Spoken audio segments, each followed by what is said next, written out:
Kigali Amendment to the Montreal Protocol. I thank the leader for bringing this important legislative initiative to the Senate floor.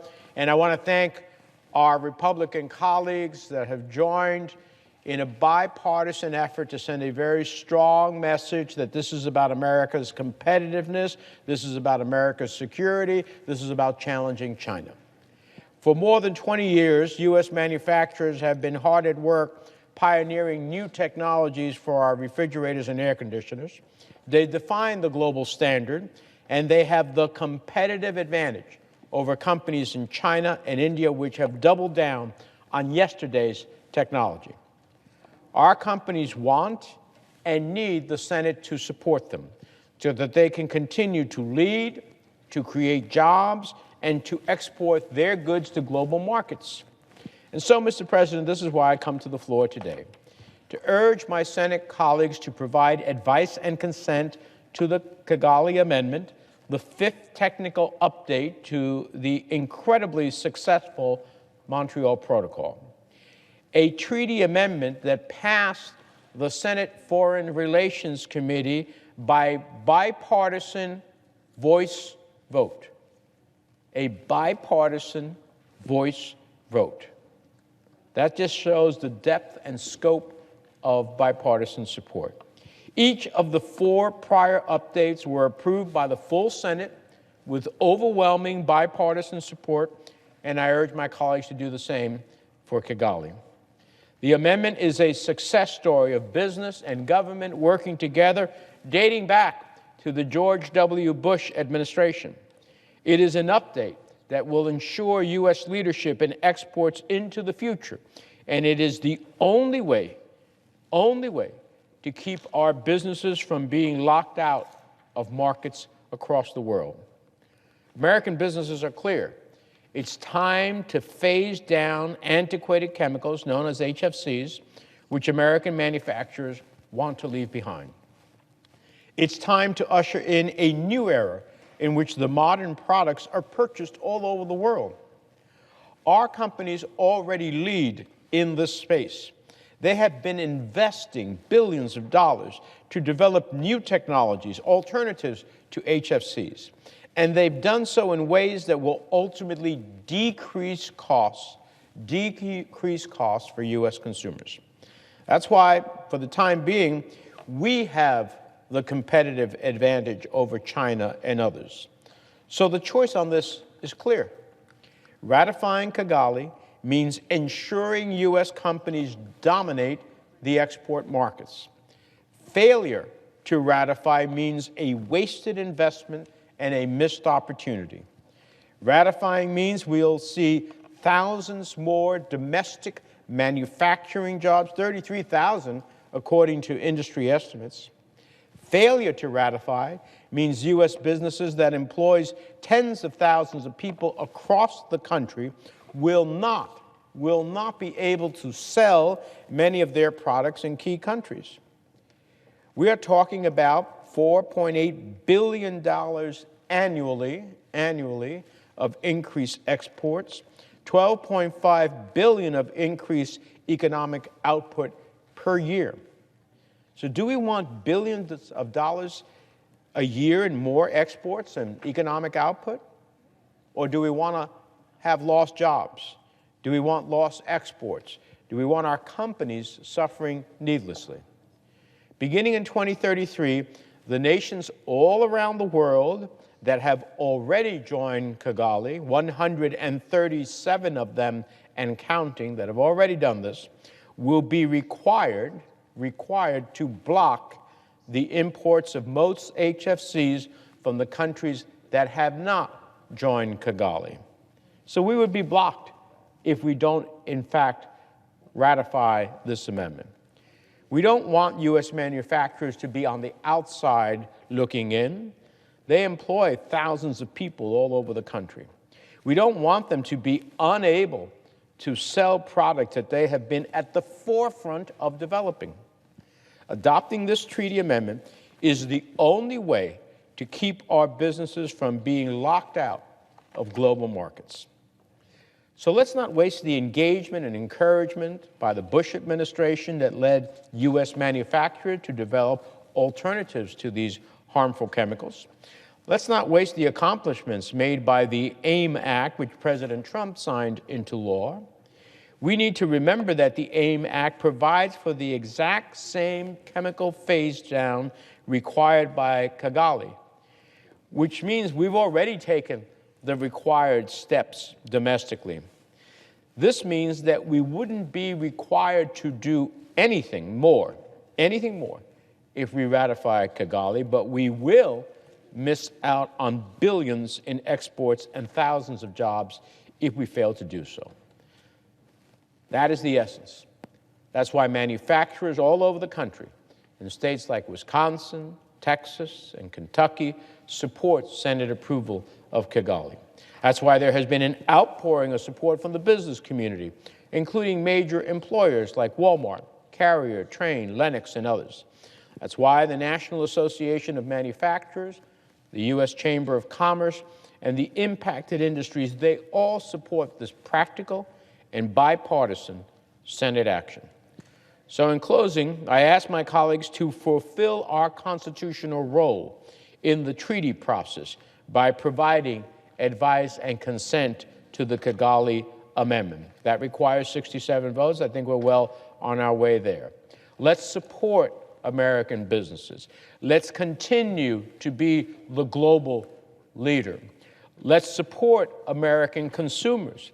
Let's make sure the United States stays ahead of the competition, and let's beat China instead of help China at the end of the day. We can do all of that and so much more by adopting today's amendment. And I want to thank so many who have worked on this in a bipartisan effort. Senator Kennedy has been working very hard. And I want to thank my colleague, Senator Carper, the chairman of the Environment and Public Works Committee, who has been so passionate about the Kigali Amendment and in such a force to bring us to this moment today. And with that, Mr. President, I yield the floor. Mr. President. Senator from Delaware. Mr. President, I have 6 requests for committees to meet during today's session of the Senate. They have the approval of the majority and minority leaders. Duly noted. Thank you. While he's still here on the floor, I just want to say to Senator Menendez, my thanks, our thanks to him and others on the Foreign Relations Committee for the leadership and for setting us up for great success. American business is up for extraordinary success here today. But I think the path is clear. We need to use some common sense and work together, and I think we'll benefit from that, and so will the men and women who have sent us here to serve them and to represent them. But I rise today, Mr. President, in support of ratification of the Kigali Amendment to the Montreal Protocol. Mr. President, I've worn many hats throughout my life of public service, including naval flight officer, state treasurer, congressman, governor, and the United States Senator. Today, I rise to speak from my heart as a recovering governor, if you will. During my 8 years as governor of Delaware, I realized quickly that my job was not to create jobs. That's not why they elected me. Rather, it was to help provide a nurturing environment for job creation, to help create a nurturing environment for job creation. More jobs were created in the 8 years that I was governor of Delaware, I'm told, than any other 8-year period in the history of the state of Delaware. I didn't create one of them. What we did, worked very hard with the legislature, with the business community and others to create a nurturing environment that made possible extraordinary job creation. The most successful economic development policies were the policies that provided business with long-term certainty and predictability. As it turns out, that is not unique to Delaware or to New Jersey or to Connecticut or any other state represented here. It is something that we still hear from businesses across the country, in all 50 states. And I'm sure my other colleagues hear that message, too, on a regular basis. That's why I'm so passionate about working with our friend and colleague, Senator John Neely Kennedy, to ratify the Kigali Amendment to the Montreal Protocol.